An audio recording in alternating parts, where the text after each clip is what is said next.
오늘 우리에게 주신 말씀은 신약성경 빌립보서 1장 23절에서 27절까지의 말씀입니다.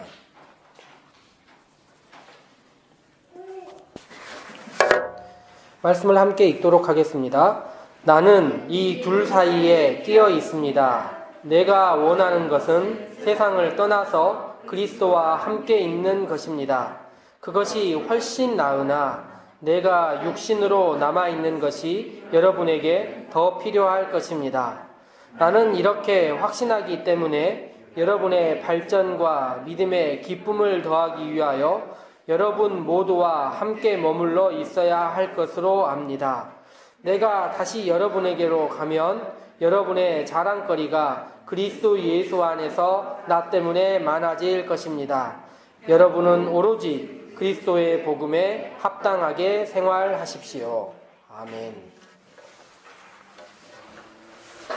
12월이 되면 교회에서 현수막을 이렇게 거는 것을 볼 수 있고, 혹은 앞에 큰 게시판 같은 것들을 거는 것을 볼 수 있습니다. 보통 어떤 말이 적혀 있냐면 하늘에는 영광, 땅에는 평화, 이렇게 적혀 있습니다. 이것이 어떤 말일까요? 하늘과 땅에 대해서 이야기하는 것.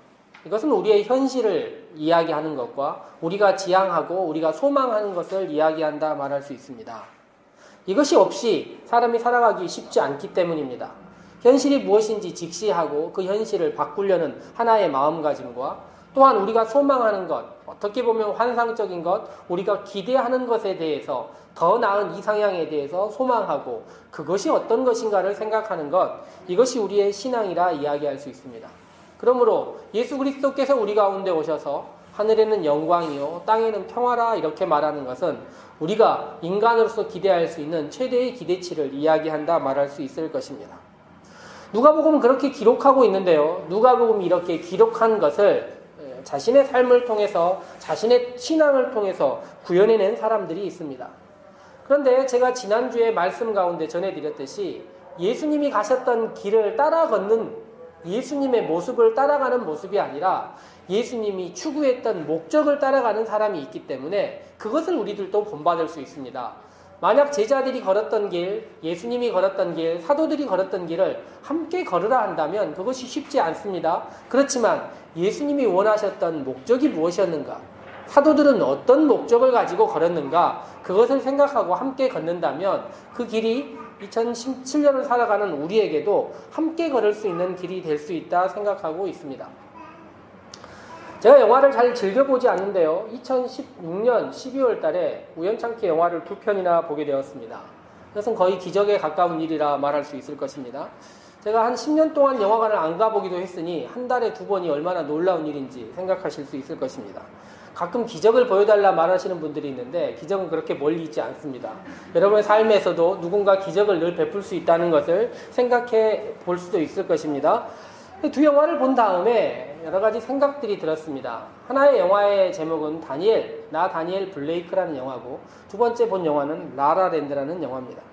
보신 분들도 계시겠지만 두 영화가 지향점이 너무 다른 영화 두 개를 본 것입니다. 영화를 만든 감독들의 성향도 대칭의 끝을 본다 말할 수 있을 것입니다. 물론 두 영화 모두 영화적인 완성도에서는 상당하다 말할 수 있습니다. 먼저 본 나 다니엘 블레이크라는 영화는 우리의 현실을 직시하게 만듭니다.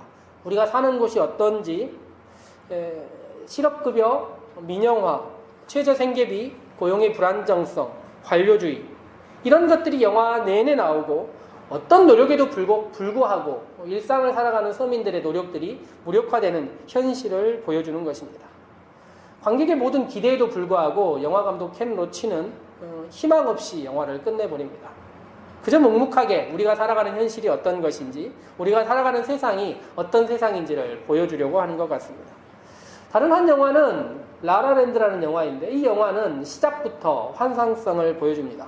영화는 별에 대해서, 꿈에 대해서 마음껏 이야기를 하고 현실에 대한 절망이 있지만 노력하면 이루어진다라고 결국에 이야기하고 있습니다.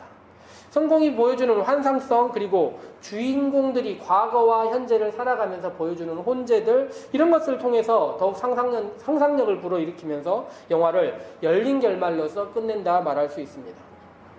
제가 설교를 준비하면서 대충 검색해보니 앞에 있는 영화는 6만 명 정도 보았고 뒤에 있는 영화는 250만 명 정도 보았더라고요. 물론 우리나라 영화 많이 보는 영화들은 1000만 명 이상 보니 뭐 그에 비하면 미미하다 이야기할 수 있겠지만 대박을 목표로 하지 않은 영화들이었기 때문에 6만이라는 숫자도 상당하고 250만은 더욱 놀랍다 생각할 수 있을 것 같습니다. 근데 제가 영화를 보면서 그런 생각이 들었어요. 앞에 있는 6만이 뒤에 있는 250만 안에 꼭 들어있을 것만 같다 이런 생각이 들었습니다. 6만의 관객들은 현실이 어떤 것인가를 무척 고민하고 살펴보는 사람들이면서도 환상적인 어떤 더 나은 욕망에 대한 추구 이런 것들을 하지 않을까 생각해 본 것입니다. 현실과 환상성이라는 이런 가치를 대중 예술가들 또한 추구하고 있는 것입니다. 그리고 그 가치 또한 우리 또 마땅히 읽어내야 하는 것이라 말할 수 있습니다. 그런데 대중 예술가들만이 현실과 환상적인 어떤 것들, 기대하고 소망하는 것들을 바라보는 것이 아닙니다. 우리도 신앙 안에서 우리의 현실이 어떠한가, 내 주위에 누가 있는가를 살펴보는 것이 마땅한 것이고, 우리가 결국에 가야 될 지향점이 무엇인가, 더 나은 세상은 무엇인가를 생각해내는 것, 이것 또한 신앙인들이 해야 되는 것입니다. 대중 예술가들과 마찬가지로 우리 또한 그런 생각들을 가지고 해야 되는 것이고, 성경이 이런 이야기를 하고 있다면 마땅히 함께 읽어야 된다고 저는 생각하고 있습니다. 사도 바울이라는 사람이 있지 않습니까? 이 사람이 로마서라는 책을 썼는데 로마서 7장을 읽다 보면 이런 이야기를 사도 바울이 합니다. 내 안에서 선과 악이 갈등하고 있다는 것입니다. 작은 선택의 순간부터 큰 결단의 순간까지 내 안에서 선과 악이 싸우고 있는 것을 본다는 것입니다. 잘 지내보려고 늘 노력하지만 악한 어떤 것들이 내 마음 가운데서 스물스물 올라와서 선하게 살아가려는 나의 욕망들을 다시 누르고 있고 괴롭히고 있다 사도 바울은 이야기합니다. 그래서 바울이 뭐라고 이야기하냐면 나는 비참한 사람입니다. 그러면서 이렇게 얘기하죠. 누가 죽음의 몸에서 나를 건져내 주겠습니까?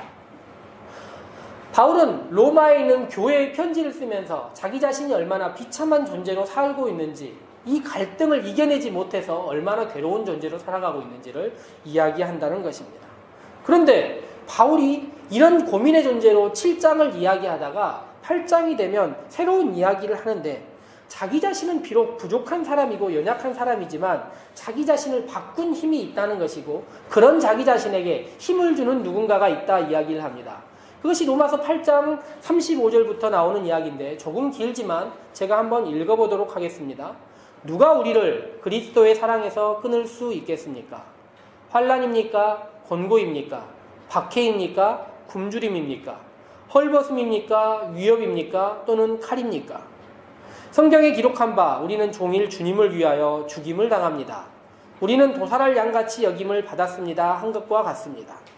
그러나 우리는 이 모든 일에 우리를 사랑하여 주신 그분을 힘입어서 이기고도 남습니다.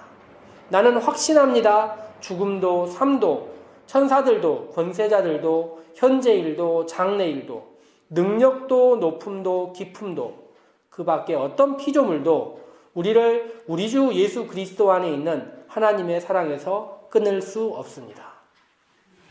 이 끊을 수 없는 사랑, 자신의 연약함에도 불구하고 끊을 수 없는 사랑으로 함께 하시는 예수 그리스도 안에 있는 하나님의 사랑이, 이 바울이 자기의 부족함에도 불구하고 자신에게 새로운 목표 하나를 더 갖게 만들어준다는 것입니다.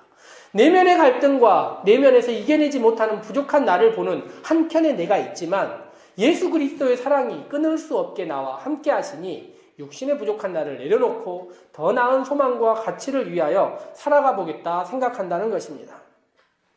내면에 갈등하고 있는 처절하게 부족한 나 자신의 모습이 하나 있지만 그 갈등이 나를 무너뜨리고 넘어지고 어떤 결단도 하지 못하게 만드는 것이 아니라 더 나은 꿈을 가질 수 있게 만드는 것이 무엇이냐면 그리스도의 사랑이, 끊을 수 없는 사랑으로 어떤 것도 나를 그리스도의 사랑에서 끊을 수 없다는 그 확신이 바울을 새로운 어떤 욕망 하나를 가지게 만든다는 것입니다. 이것은 실패하고 넘어지는 나약한 인간에 대한 옹호가 아닙니다. 오히려 바울은 그리스도의 사랑이 얼마나 큰지 부족한 나 같은 사람도 일으켜 세워서 새로운 어떤 기대치를 만들게 만든다. 이렇게 이야기하고 있는 것입니다. 이것을 사도 바울은 이렇게 이야기합니다. 뭐라고 이야기하냐면 빌립보서라는 우리가 읽은 성경에서 이렇게 이야기하는 것입니다. 나는 둘 사이에 끼어 있다 이렇게 이야기합니다. 끼어있는 존재로서의 한 사람. 빌립보서를 쓴 바울은 감옥에 갇혀 있습니다. 감옥에 갇혀서 그가 죽음의 어려움과 여러 가지 고통 가운데 있었을 것입니다. 그런데 빌립보서를 쓴 바울이 가장 사랑했던 교회가 어떤 교회냐면 빌립보라는 교회예요.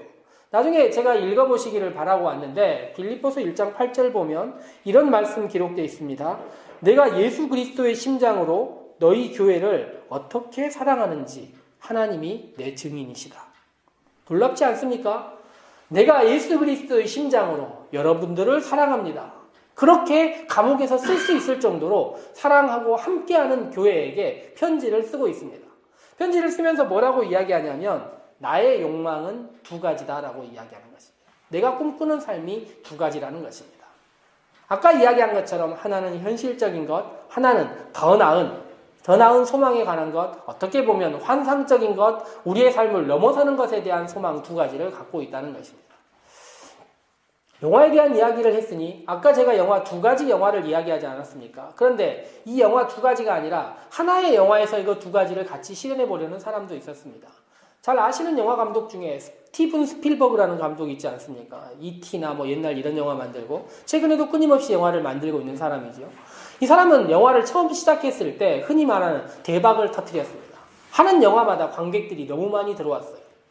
근데 묘하게도 이 사람은 아카데미 비롯해서 여러 가지 시상과는 관련 없는 행보를 계속 걸어왔습니다. 그 사람이 걸으면서 그렇게 살면서 뭐라고 얘기했냐면 나는 스콜세지처럼 영화를 만들고 싶지는 않았다. 이렇게 이야기를 해요. 스콜세지는 누구냐면 평론가들이 가장 좋아하는 감독이었습니다. 평론가들의 눈치 보지 않고 관객들의 눈치를 보면서 관객들이 좋아할 영화 만들어 보겠다라고 다짐한 것입니다. 그런데요, 스필버그가 나이가 들어서 2000년대에 한 인터뷰를 보면 이렇게 기록하고 있습니다. 젊은 시절 나는 평론가들이 두렵지 않았다. 근데 나이가 들어가면서 평론가들의 글들이 갑자기 두려워지기 시작했다는 것입니다. 그리고 나서 그의 영화에 미묘한 기류들이 흐르기 시작하는데 그는 이렇게 이야기합니다. 영화가 나에게 욕망이 되는 이유는 관객과 평론가들 사이에서 끌어다니는 힘 때문이다라고 이야기한 것입니다. 누구보다 현실적인 삶과 누구보다 고상한 가치 안에서 무엇인가를 해보려고 하는 그 삶, 영화라는 대중매체가 그렇게 만들어 본 것입니다. 가끔 세상에서도 무엇인가 부자, 일약 스타가 되거나 이런 사람들이 자신의 살았던 과거의 모습과 다른 문화나 예술이나 가끔 요즘 흔히 말하는 인문학 같은 이야기를 하면서 자신의 삶의 가치를 높여보려고 하는데 그것에 대한 이야기를 스필버그는 하는 것은 아닐 것 같습니다. 더 나은 이상과 더 나은 가치를 어떻게든 만들어 보려는 그의 노력이 필요했다 생각해 보는 것입니다. 그렇다면 바울은 어떨까요? 바울은 자신의 몸이 이렇게 끼어있다 이야기를 합니다. 먼저 첫 번째는 이것입니다. 나는 지금 죽고 싶다. 오늘 말씀에 지금 죽어서 빨리 죽고 싶다라고 이야기하지 않습니까? 감옥이 힘들었겠지요. 그러나 감옥의 힘듦 때문에 죽고 싶다는 것이 아닙니다. 그는 내가 죽으면 그리스도를 만날 수 있기 때문에 주님과 함께할 수 있기 때문에 이 세상 떠나고 싶다라고 이야기합니다. 바울은 살아있는 시절 예수님을 만나지 못했습니다. 사도행전 9장의 표현에 따르면 다메섹 가는 길에 예수님이 나타나셨지요. 그래서 바울에게 이야기합니다. 네가 왜 나를 이렇게 핍박하느냐. 그 외에 예수님과 기도 가운데 혹은 여러 가지 환상 가운데 만났다는 이야기를 하고 있지만 진정 예수님 만나고 싶다 이런 생각 바울 마음 가운데 있었던 것 같습니다. 그럼 만나면 예수님에게 어떤 이야기 하고 싶었을까요? 스데반일 정말 죄송합니다. 뭐 이런 이야기 하고 싶었을까요? 저는 바울의 성경들을 이렇게 여러 가지로 읽어보면서 아마 자신이 궁금했던 것 예수님과 대화하고 싶지 않았을까 그런 생각해 봅니다. 제가 구약 성경 이렇게 읽으면서 생각하고 예수님의 들은 이야기들 그리고 하나님이 우리 만드신 것 이런 것이라 생각하는데 제 생각이 맞는지요? 혹은 바울이 저는 죄를 이렇게 바라보고 있었는데 예수님 제 생각이 맞나요? 저는 아브라함에 대해서 아담에 대해서 구약 성경에 대해서 이렇게 생각했었는데 이게 맞나요? 이런 질문하고 싶지 않았겠습니까? 혹은 예수님과 함께하면서 어떤 자신이 생각하는 찬양이나 감사에 대해서 이야기하고 싶지 않았을까요? 이것이 바울이 한 가지 가지고 있었던 욕망입니다. 또 하나는 무엇이냐면 살아서 너희 교회와 함께 머무르고 싶다. 너희들의 더 나아지는 모습, 너희들의 놀랍게 변하는 모습, 너희들이 함께해서 달라지는 모습 경험하고 싶다. 내가 너희들을 변화시키는 존재로서 더욱 목회해보고 싶다라는 하나의 마음가짐이 그의 마음 가운데 있었던 것입니다. 빌립보서 쭉 읽다 보면요, 나중에 바울이 그렇게 이야기하는 부분이 나와요. 감옥 생활이 너무 힘들 때 나를 도와준 사람들이 빌립보 교회였다, 이렇게 이야기를 합니다. 그런데 바울이 나중에 성경 읽어보면요, 고맙다고 말을 안 해요.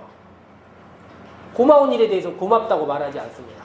학자들이 이거에 대해서 뭐라고 이야기하냐면 너무 가까운 친구끼리는 고맙다고 말하지 않는 것이라는 것입니다. 그런데 그 정도로 서로의 마음을 주고받을 수 있는 가까운 관계였다는 거예요. 그러니 그들에게 마음을 주고 그들과 함께하고 싶은 땅의 욕망이 그의 마음 가운데 있었다는 것입니다. 현실에서는 빌립보 교회와 함께하고 싶은 하나의 욕망과 더 나은 세상에서는 주님과 동행하고 싶은 하나의 욕망 사이에 끼어있는 존재로서 살아가는 것. 이 둘이 끌어다니는 힘 가운데서 살아가는 것. 이것이 바울이라는 사람이고 이것이 바울의 힘든 감옥 생활을 이기게 해줬고 그 힘든 나머지의 삶들 또한 이기게 해줬다는 것입니다. 올해가 시작된 지 2주가 지났습니다. 2017년 우리 성도님들은 어떤 목표와 어떤 욕망을 가지고 살아가고 있습니까? 저는 영화가 이야기하는 것처럼 우리 또한 두 가지의 소망, 두 가지의 욕망, 두 가지의 꿈들을 함께 가졌으면 좋겠습니다.